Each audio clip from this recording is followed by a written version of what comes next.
The 2014 Atlanta Press Club Loudermilk Young Debate Series, brought to you by Georgia Public Broadcasting. The Republican race for the United States Senate.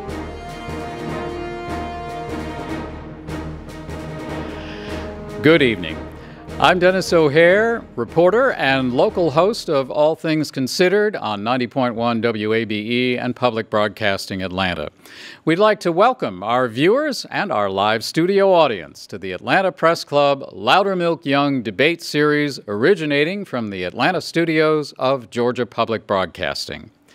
This is the debate between the Republican candidates for United States Senate, and let's meet the candidates, and they are, in alphabetical order, Jack Kingston, who's been the U.S. Representative for Georgia's 1st Congressional District since 1983, and David Perdue, former CEO of Dollar General and Reebok. And now let's meet our panelists. Bobby Batista is a broadcast journalist and host of GPB's nightly news program, On the Story. Ben Roberts is an anchor and executive producer for WALB News 10 in Albany, Georgia. And Eric Sturgis is a staff writer for the Atlanta Journal-Constitution. Now, tonight's debate will consist of 3 rounds, and if you'd like more information of the rules on the debate, just visit atlantapressclub.org. Now, in the first round, each candidate will be asked one question by one of our panelists, and the candidates will have 60 seconds to answer the question. Let's get started. Bobby Batista, you have the first question for Jack Kingston. Congressman, good evening. President Obama has asked for $4 billion to help care for the influx of tens of thousands of children coming across the U.S. border from Central America. Local nonprofits report hundreds or more of those children are already here or are coming to Georgia. Do you support the president's request for aid in principle, if not specifics? And if not, how should the country and our state be addressing the issue of these children? Bobby, I don't support his request for $3.7 billion. We have to have a policy change, and the policy has to be changed in the direction that we have with Canada and Mexico right now, and that is when unaccompanied alien children come to our borders from Mexico or Canada, they are returned home. That's not the case with these other countries. We need to have the same policy. And we also should send the National Guard down to the border to secure the border, both from a security standpoint, but also from a standpoint of helping the children in terms of making sure that they are safe, making sure that they have vaccines and so forth. But this is a policy that is a self-imposed disaster by President Obama. It is pure chaos. We need to have common sense on the border, and that's why I have fought amnesty and for border security while I've been a member of Congress. Thank you, Mr. Kingston. Ben Roberts, you get the next question for David Perdue. Mr. Perdue, one of your top priorities is trying to get the ballooning national debt under control, which you say can be done by balancing the budget and also growing our economy, which of course is easy to say but very difficult to do. Is it realistic to think that can be done without a tax increase, and are there parts of the budget that would be off limits in your view to cuts? Well, thank you. I think this is the seminal question of this race, frankly. The debt that we have right now is the greatest threat to our national security. We've got to get serious about solving that debt crisis. It took us a long time to get here. It's going to take us a little while to solve it. But first of all, there are 2 precepts that we have to do to solve this debt crisis. One is we've got to cut this insane spending. First of all, we have $480 billion of redundant agencies right now. And I don't see any congressman or any senator really going after that. Senator Coburn has a book that he puts out every year. It's the closest that we have, and he's coming out of the Senate right now. The second thing we have to do is we really have to get this economy going. There are 3 very simple things that we can do. First, as I think we have to have tax reform. I am now a fighter for the fair tax because it will level the playing field for our manufacturers with factories around the world. The second thing is we have to get these regulators pulled back, and the third is we have to finally have an energy policy after all these years. Thank you, Mr. Perdue, and that concludes our first round. In the second round, each candidate will ask one question of his opponent. Now, each candidate will have 30 seconds to ask his question. Then the person asked will have 60 seconds to respond, and then the questioner will have 30 seconds for a rebuttal. By random selection, David Perdue asks the first question. Mr. Perdue. Thank you, Dennis. Congressman, you were forced to return $80,000 of illegal contributions funneled to your campaign by Khalid Ahmed Satari, a Palestinian felon of the United States government that the government is actually trying to deport. My question for you, Congressman, is why would Satari go to such extreme measures to move so much money to your campaign? Did he want to help with his deportation problem, or did he want money, appropriations for his two companies? David, as you know, the investigation about this gentleman is about him. It is not about us. When it became apparent that there were some questions about this, we ordered a very thorough internal review to make sure that we had complied with all the FEC laws. This gentleman is not a donor to our campaign, nor to our knowledge was he involved. But when there were questions about it, we voluntarily returned all the money.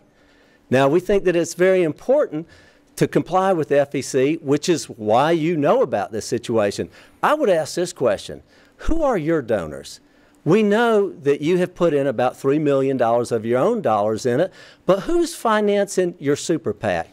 You know, there's a super PAC on your behalf, a super PAC on my behalf. My super PAC, and which isn't mine and nor more than yours is yours, but they disclose who the donors are. We have no idea who is supporting your super PAC and trying to influence this election outcome. Mr. Kingston, thank you. And by the way, was that going to be your question for Mr. Perdue? We only get one in the debate. Don't I get a rebuttal on that question? Yep, don't worry. We'll get to that. That's not my question, though. All right. Well, Mr. Perdue, you have 30 seconds to rebut. Thank you. Well, actually, Congressman, I'm confused because the story keeps changing. Your own attorney has now admitted that you did know about these contributions, that you did know this individual, and that you did take the money and that you did cover it up. You know, it looks to me like with the FBI and the U.S. Attorney investigating right now that you need to come clean about this finally. It's pretty obvious. If you have money and you want to buy favor or influence, Jack Kingston is open for business. Mr. Kingston, David, your question for Mr. Perdue. Let me first of all say I would have expected a little bit more from you, but I know you've got these out-of-town super PAC guys. Mr. Kingston, we need to get to your question. So here's my question to you. You moved to Georgia in 2010, and your cousin, the governor, gave you a sweetheart insider appointment to one of the most prestigious boards on the state, the Georgia Ports Authority, in which you two were doing business. And in your capacity, you made many decisions that influenced millions of dollars in spending on there and didn't sign a disclosure. Are we to believe that you did that and your trucking company did not benefit from your select position? Mr. Perdue.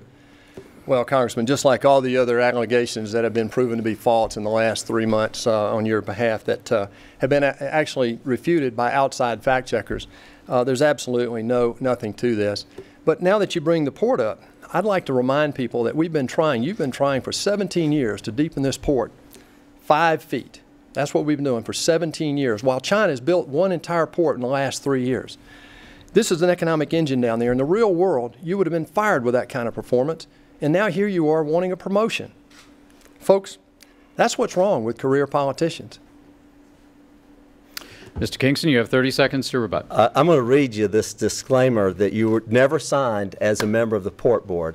I confirmed I have taken no official action as a public officer in the previous calendar year which had a material effect on my private, financial, or business interests. You had a company that did business in around the port, and you did not sign this disclosure saying you had no conflicts of interest. Now let's talk about deepening the port. You never were up there lobbying and pushing, which is what the Port Authority was supposed to be doing. And the reason why is you were making money off of your appointment rather than trying to help us get this port deepened. Mr. Kingston, time's up. Thank you very much. For those just joining us, this is the debate between the Republican candidates for United States Senate, and we'll now go to our third and final round. In this round, each of our panelists will ask a question to the candidate of his or her choice until we run out of time, and I will determine whether a rebuttal is appropriate. Eric Sturgis, you get the first question. Go right ahead. Mr. Perdue, you've talked a little earlier about your efforts to the importance of trying to get the economy to grow. And first, I was wondering, where do you stand on an internet sales tax? And then second, I was wondering if you can clarify once and for all your position on federal tax revenue, since there have been questions about whether or not you would like to see taxes raised. Well, thank you for clearing that up, but or asking that question. Now, that's already been cleared up by several outside interests, like the Atlanta Journal-Constitution, Macon Telegraph and News, that actually conducted that interview. And Fact Check, PolitiFact, all these people refuted the fact that I ever said I wanted a tax increase. This is what I said. I want to put the fair tax in because it will level the playing field with the rest of the world for our manufacturers and business interests. And this is one of the problems you have in Washington when you only have about 10 people in the United States Senate who have any business experience. The unintended consequences of our policies have decimated entire industries: footwear, apparel, textiles, electronics, even furniture. And what we've got to do is get back to the basics of letting our manufacturers compete with other competitors around the world. Ben Roberts, it's your turn to ask a question.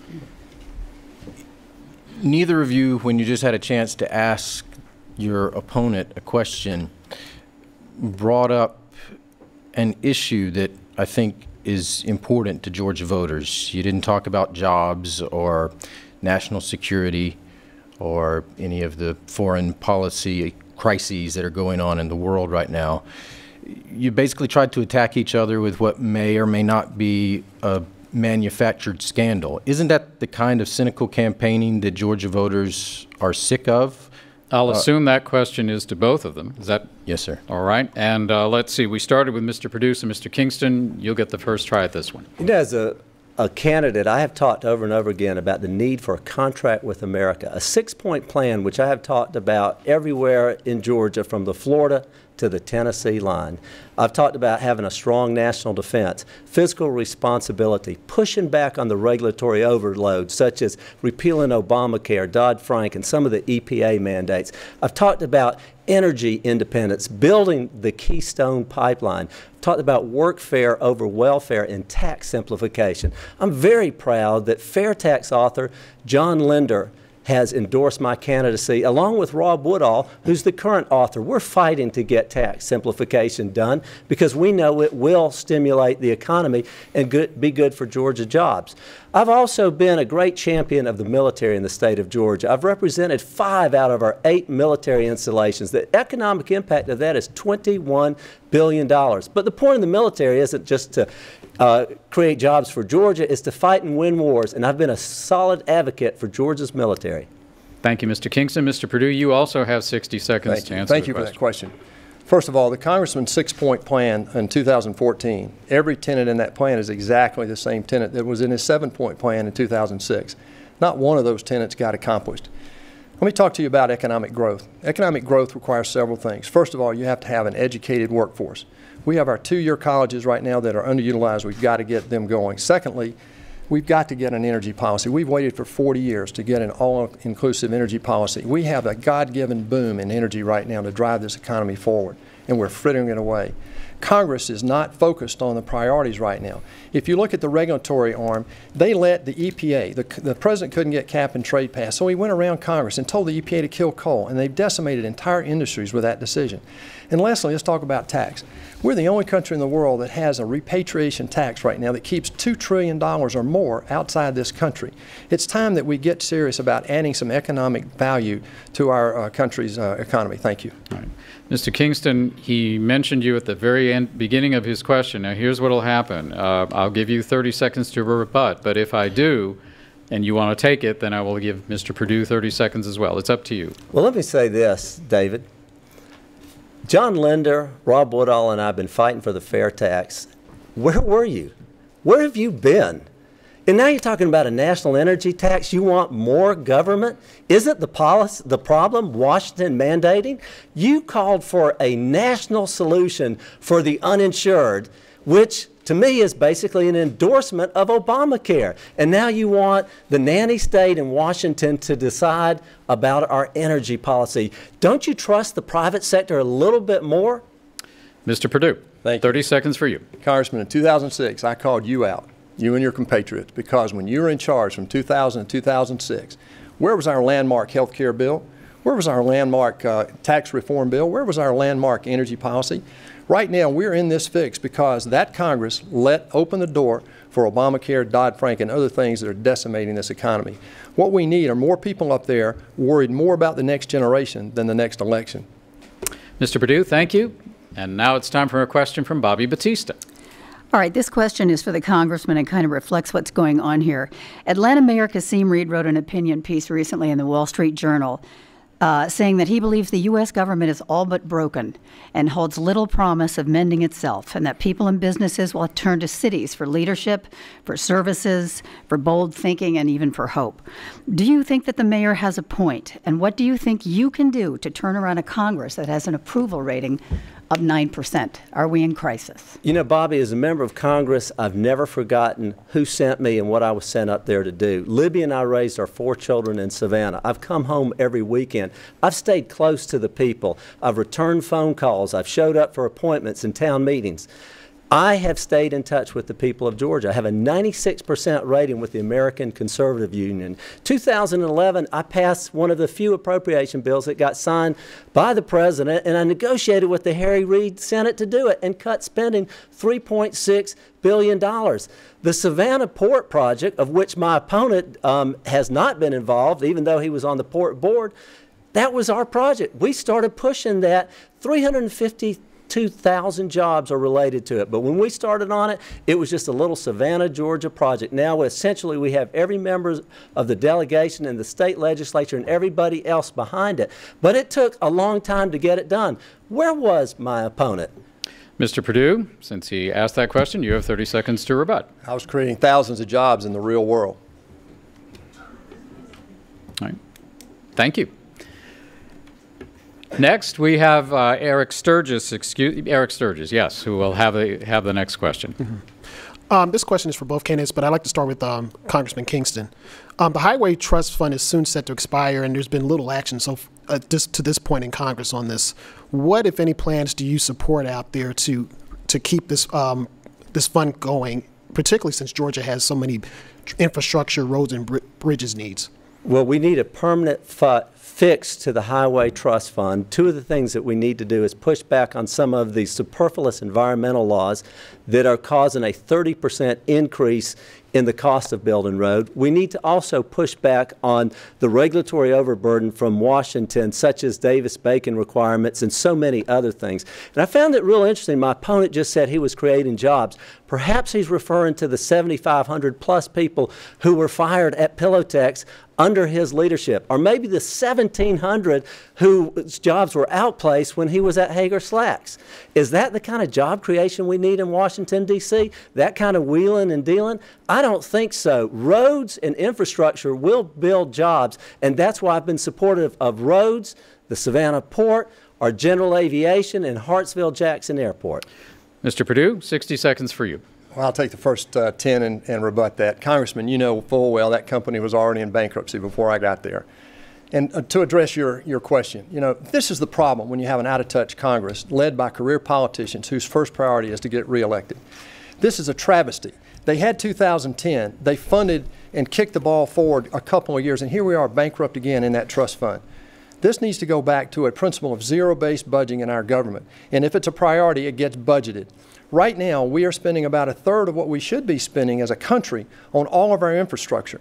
And because of that, we're becoming less and less competitive around the world. On this congressman's watch, over the last 22 years, we have lost our competitive edge against many parts of the world, and it's time to change that.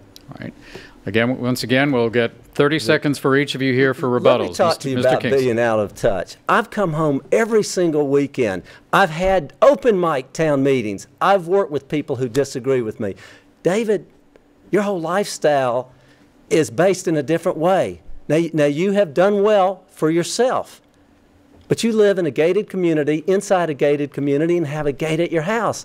How are you going to work with John Q. Public when they come up to you and have questions? I think part of being a public servant is being public and being a servant. Knowing who you're working for and being accessible to them is extremely important. Mr. Perdue. Congressman, I'm proud that you're accessible, and look at the results it's given us. You know that I was raised in Warner Robins, Georgia. My mom and dad were school teachers. I worked my way through school at Georgia Tech. I grew up working on a farm. I've been very blessed in my career, and I'm not going to apologize for that success. But let me tell you why I'm getting in this thing. I'm getting in here to make a difference and solve the mess that you and your cohorts have created over the last 22 years. All right, gentlemen, thank you. And we have time for one more question, and we'll go to Ben Roberts for that. And because of the time constraints, we'll just ask that one question of both candidates, Ben, if you don't mind. It seems that compromise and cooperation have turned into dirty words in Washington, yet I really think that's what most Georgia voters expect from our representatives in Washington. Can you tell us one important issue on which you agree with President Obama and explain how you would work with Democrats to get action, to get something done on that issue? And we'll start with Mr. Perdue on that, since Mr. Kingston had the first answer. Let me answer that question this way. I think what's needed is Republican leadership. Let's get a few Democrats to agree with one of our ideas for a change. And let me give you just one simple idea. We're the only country that has a repatriation tax, which means that U.S. profits are trapped offshore. I promise you that we could get a few Democrats to agree with that principle if we would just explain it to them. And the fact that they have business in their states are being hammered by that same rule, I promise you we could get a consensus on that and get that changed. Mr. Kingston. Well, let me give you 3 examples in which I think there is some commonality. Number one, the Port of Savannah, which I've championed, worked hard to get done while my opponent was absolutely absentee. Even though he was on the board, not a single letter out there was ever received from him. But now everybody in the state of Georgia is supporting the deepening of the Savannah Harbor. 352,000 jobs are related to that. We've been the champion of that. 2011, I passed, as chairman of the Ag Appropriation Bills, one of the few appropriation bills that got signed by the president. It cut spending over $3 billion.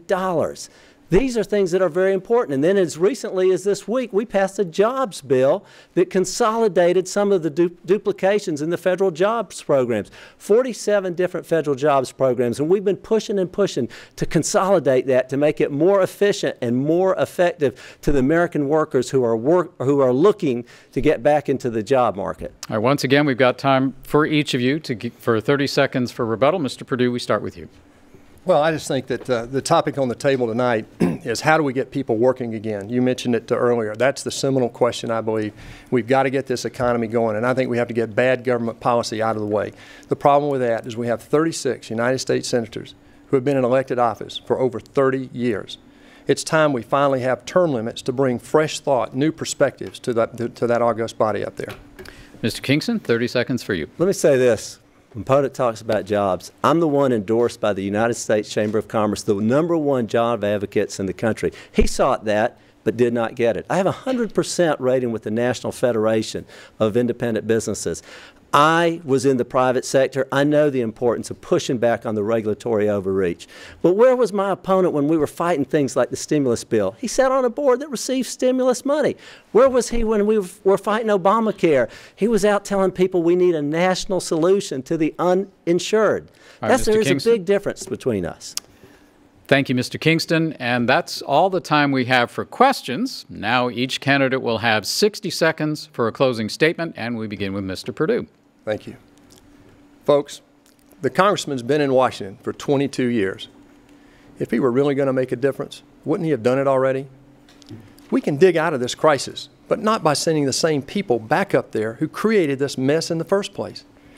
The decision in this race is very simple. If you like what's going on in Washington, then vote for my opponent. You know nothing will change. But if you're as outraged as I am about the size and scope of this government, about the excuses they're giving us for not securing our borders, and about the size of debt they're piling up on the backs of our kids and grandkids, then stand up with me and help me take our country back. I'm David Perdue. I'm the true conservative in this race, the outsider. I'm asking for your vote, but more importantly, I'm asking for your trust on July 22nd. God bless you. God bless Georgia, and may God bless the United States of America. Thank you. Thank you, Mr. Perdue. Mr. Kingston, your closing statement. Ladies and gentlemen, President Obama ran as an outsider.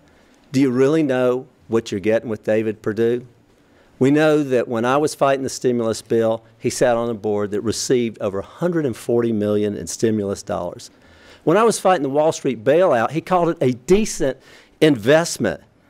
When I was fighting amnesty, He said he thought the Senate amnesty bill, which was supported by Barack Obama, he said it was a step in the right direction.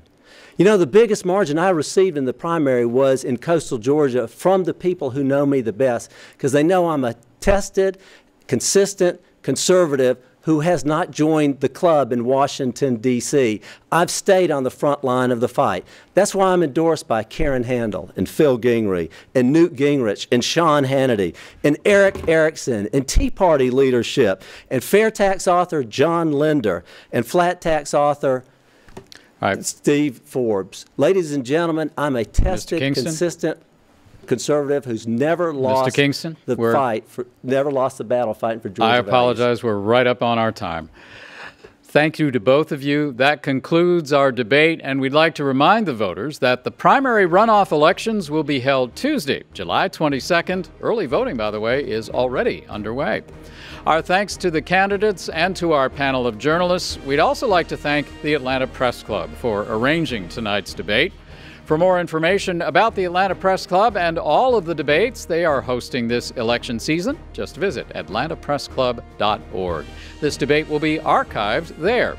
The debate will also be available on demand at gpb.org.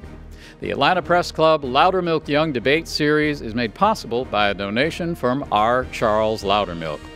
Please stay with GPB for Georgia Outdoors, Snakes Alive. Up next, I'm Dennis O'Hare. Thanks for joining us for the Atlanta Press Club Loudermilk Young Debate Series.